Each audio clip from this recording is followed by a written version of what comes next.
Make some noise. Hadithi.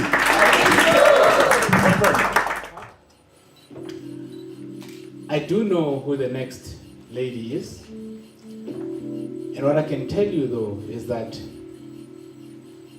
she was aptly named that she is growth, Luyanda. And she's here to share with us her piece of strength. I have heard and I've seen this woman speak before. And what I can tell you is this. Some of us here can sing in the shower.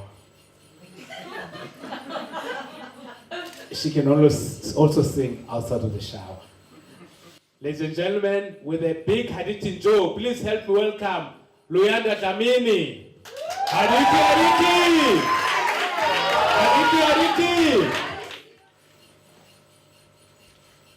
I'm a work in progress. I'm a seed grown into a flower. I'm a storm that's rising, getting stronger with every hour. God knows I ain't perfect. Tell me who in the world is. All I know is that I'm searching. I wish I approached life just like I've approached the song, with reckless abandon, with absolute joy in my heart. I wish that every day was this.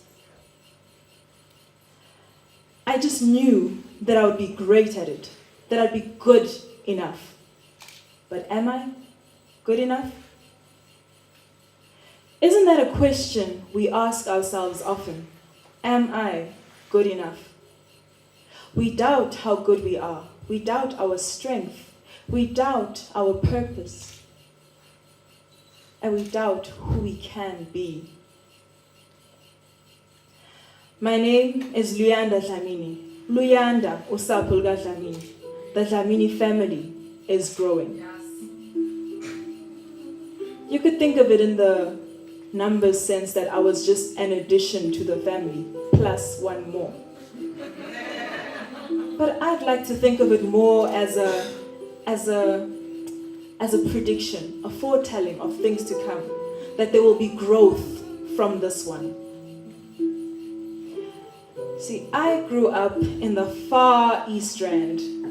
It's probably really just the East Rand. And I say it's the far East Rand because I've moved up in life.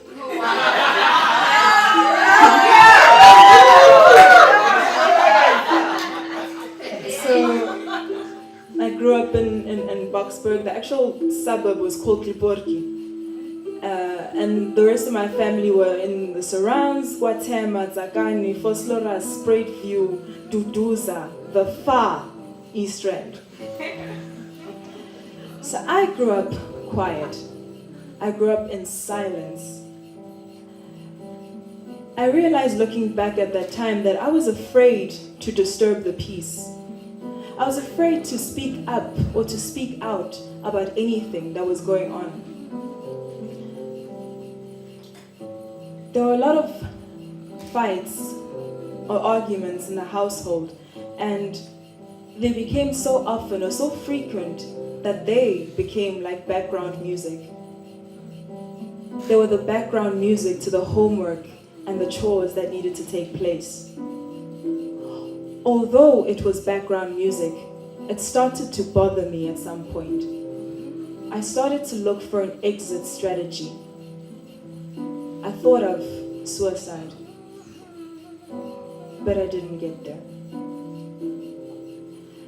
I then started telling stories to my sister, my younger sister Wanda, telling her that I was adopted and that I come from this other family that is happy, that is loving, that is engaging.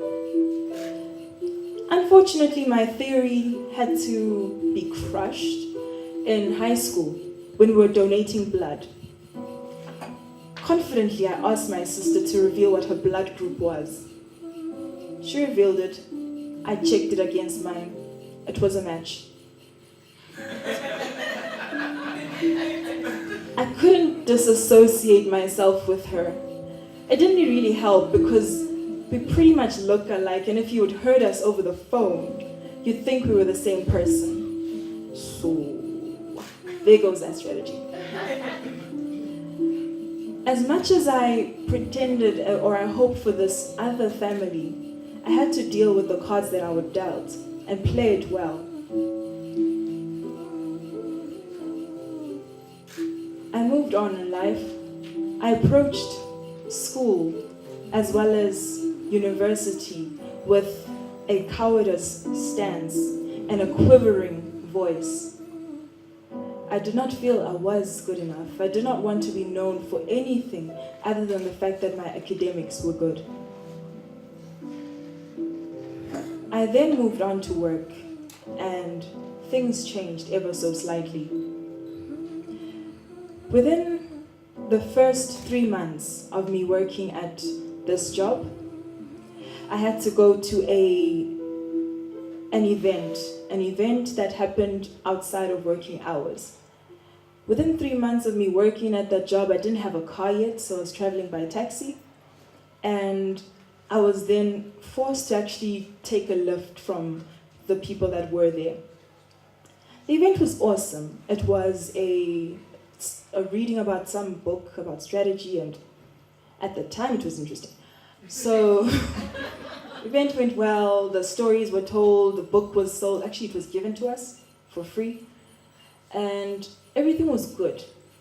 Then came the awkward moment now when you have to leave with somebody. Somebody has to drive you home. I had to take a lift with the partner of that company, and it was strange for me because it would be the first time that I'm actually alone with this man. And home was very far. Don't worry, it wasn't the East Rand. I was slightly closer at that time. But it was far nonetheless.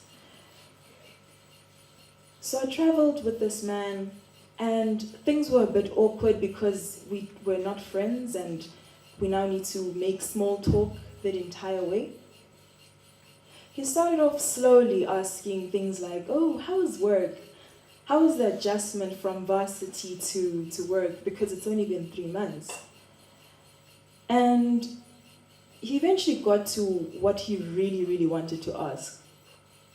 He asked, who interviewed you when you got to this job? And unfortunately, I did not remember who this person was because they had already left the company by the time that I got there.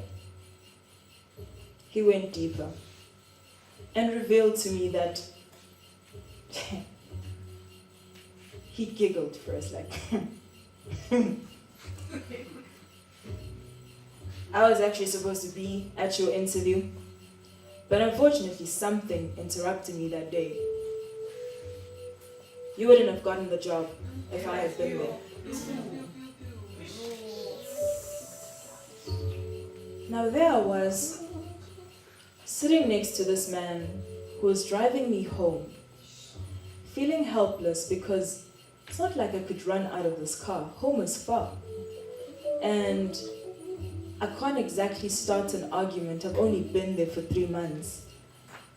So I stayed silent, hid my voice, but knew at that point that I did not belong. He did not want me here. If he had been at my interview, I would not have gotten a job. I fast forward to the 5th month in that same company, the 24th of May, 2013. And I was in hospital due to stress. I had been put under such immense pressure in that company that it led me to develop an abscess on my leg. And because I was so afraid of missing work, I kept going and it kept growing until the point where it actually started to affect my walking. And the colleagues then started to notice it. Eventually they convinced me to go to the doctor. I went there. The doctor told me, my dear, we need to operate. if you had been here 2 weeks ago, then we might have given you medication. But it's urgent. You need to actually operate that very same day. I was then booked in for that surgery that same afternoon, the Friday. I stayed over the Saturday and the Sunday. On the Monday, I actually wanted to go back to work because I was so afraid of missing work. And because before I even got into the hospital, I was already threatened with losing my job. I was put under so much pressure. It was as though you as the new person, you're not catching up fast enough. Everybody's already moved far ahead of you. So me missing a weekend being in hospital felt like a deep inconvenience. I tried to go back to work on the Tuesday in deep pain, heavily medicated, and I could not really walk, but I felt that I needed to be there. Eventually I had to then take the time off and go back home and rest. But I could not rest. I was there typing, responding to things on emails, sending documents, because it was that type of environment. You'd think after that I'd be rewarded with a bonus, increase, thank you for all the hard work. But no. I was then banished to a new project. And this project was set to get me to fail. Heck, a colleague of mine was actually told, before we were going into this project, look after Luyanda, she's not going to make it.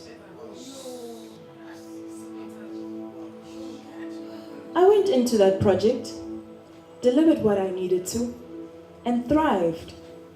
Yes. To the point where I became a subject matter expert. And that even when I left the company, I was then called back because they needed advice on how it is to deal with this particular project, because nobody actually wanted to deal with it. Nobody wanted to know it. And there I was. So they put me there to fail, and I rose above it all. The years following that oscillated between extreme joy and deep desolation.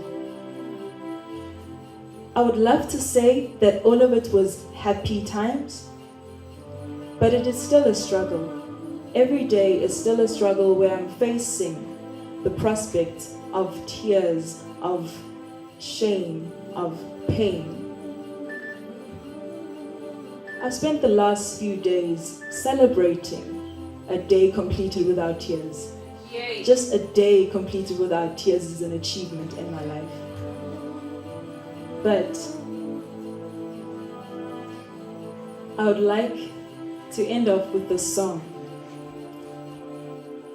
And I'm glad I didn't know the way it all would end, the way it all would go. Our lives are better left to chance.